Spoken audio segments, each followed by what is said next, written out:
উত্তরবঙ্গে যাবেন না, মানে গেলেন না? না না, উত্তর বাংলার প্রোগ্রাম আছে, ওখানকার কর্মীরা থাকবে, জনসভা আছে, তো ওখানকার কর্মীরাই যাবেন।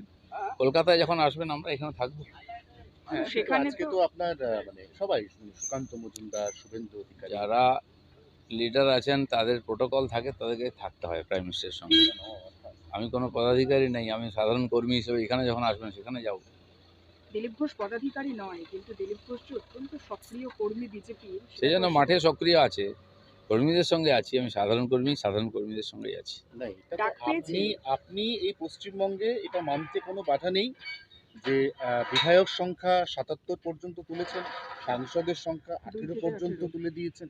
আপনার যে এফোর্টটা, আপনার যে অবদান, সেটা কি দল কোনোভাবে অস্বীকার করার লাইনে হাঁটছে? স্বীকার অস্বীকার কে করলো না করলো তাতে কোনো ফারাক পড়বে না। আমাকে পার্টি যে দায়িত্ব দিয়েছে আমি নিষ্ঠার সঙ্গে সেটা পালন করেছি।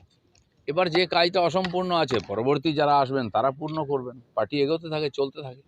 আমরা সাধারণ কর্মী, পার্টি যেমন দায়িত্ব দেয় সেটা করি, আর আমাদের অবদান রাখার চেষ্টা করি যাতে পার্টি লাভবান হয়। আজ পার্টি এত বড় হয়েছে বলে আমরাও নেতা হয়ে গেছি, আমাদেরও সম্মান বেড়েছে। বাকি আগামী দিনে কাজ এগোতে থাকবে, সবাই তাদের যোগদান দেবে, আর প্রত্যেক কর্মীর পার্টিতে যে জায়গা সেটা পার্টি তাদের দেয়। দিলীপদা, আপনি এখনো পর্যন্ত ফিজিক্যালি অ্যাক্টিভ, আপনি প্রচন্ড এনার্জেটিক, ভালো বক্তা। আপনার হাত দিয়ে দল ওই পর্যায় পর্যন্ত উঠে গেছিল, তাহলে এখন দল আপনাকে কাজে লাগাতে সেই চাইছে জন্য না? পার্টি আমাকেও সম্মান দিয়েছে, মর্যাদা দিয়েছে, আমাকে সর্বভারতীয় দায়িত্ব দিয়েছে।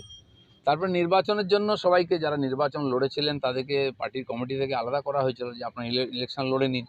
ইলেকশন হয়ে গেছে, নতুন করে কমিটি হচ্ছে, সারা ভারতবর্ষে আমাদের সাংবিধানিক পদ্ধতিতে একবারে নির্বাচিত প্রেসিডেন্ট এবং কমিটি হচ্ছে।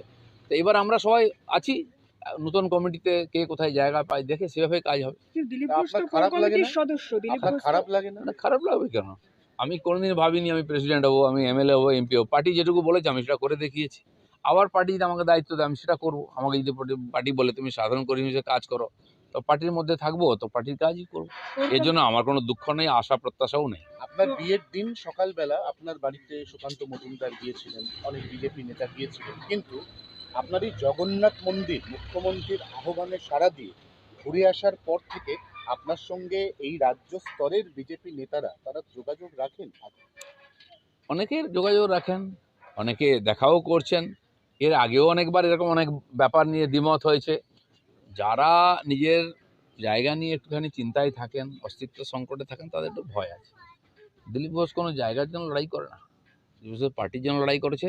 আর তারপরেও আমি এই জন্য এই ভারত পশ্চিমবাংলার সাধারণ নাগরিক, আর সেই হিসাবে আমার একটা দায়িত্ব আছে।